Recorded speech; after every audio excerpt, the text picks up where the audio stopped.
नमस्कार दोस्तों, स्वागत है आप सभी का मेरे चैनल में। दोस्तों, राधा रानी के बारे में और उनके महिमा के बारे में कौन नहीं जानता। तो आइए उनसे ही जुड़े कुछ रोचक तथ्य के बारे में आपको बताते हैं। एक समय मथुरा में एक संत रहते थे।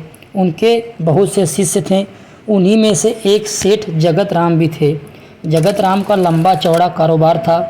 वे कारोबार के सिलसिले में दूर दूर की यात्राएं किया करते थे। एक बार वे कारोबार के सिलसिले में कन्नौज गए। कन्नौज अपने खुशबूदार इत्रों के लिए प्रसिद्ध है। उन्होंने इस इत्र की एक महंगी शीशी संत को भेंट करने के लिए खरीदी। सेठ जगत राम कुछ दिनों बाद काम खत्म कर होने पर वापस मथुरा लौटे। अगले दिन वे संत की कुटिया पर उनसे मिलने गए। संत कुटिया में नहीं थे। पूछा तो जवाब मिला कि यमुना किनारे गए हैं स्नान ध्यान के लिए। जगत राम घाट की तरफ चल दिए। देखा कि संत घुटने पर भरी पानी में खड़े यमुना नदी में कुछ देख रहे हैं और मुस्कुरा रहे हैं। तेज चाल से वे संत की तरफ गए और उन्होंने इत्र की शीशी संत को दे दिया। दोस्तों, संत ने शीशी हाथ में ली और खोली और सारा इत्र यमुना में डाल दिया और मुस्कुराने लगे। जगत राम यह दृश्य देखकर उदास हो गए और सोचा, एक बार भी इस्तेमाल नहीं किया इस इत्र का, सूंघा भी नहीं और पूरा इत्र यमुना में डाल दिया। वे कुछ न बोले और उदास मन घर लौट गए।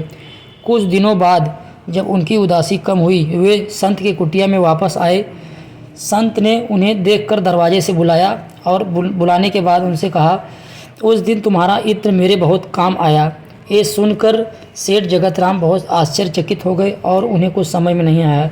जब उन्होंने पूछा तो संत ने कहा, उस दिन तुमने जो इत्र मुझे दिया था तो यमुना में राधा रानी और श्री कृष्ण जी होली खेल रहे थे। जैसे ही राधा रानी रंग कृष्ण जी के ऊपर यमुना से भरकर डालने वाली थी, मैंने वो इत्र उस यमुना नदी में मिला दिया, जिससे श्री कृष्ण जी के ऊपर तुम्हारा इत्र चला गया।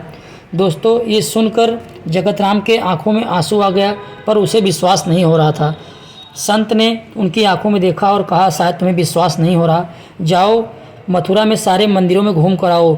जब सेठ जगत राम मथुरा में मंदिरों में घूम कर आए तो देखे हर मंदिर में उसी इत्र की खुशबू भगवान कृष्ण की मूर्ति से आ रही थी। दोस्तों, सेठ जगत राम आते ही संत के पैरों पर गिर पड़े और जोर जोर से रोने लगे। दोस्तों, इस कहानी से यही सीख मिलती है कि आप सच्चे श्रद्धा से यदि ईश्वर का नाम लेंगे तो आपको ईश्वर जरूर मिलेंगे।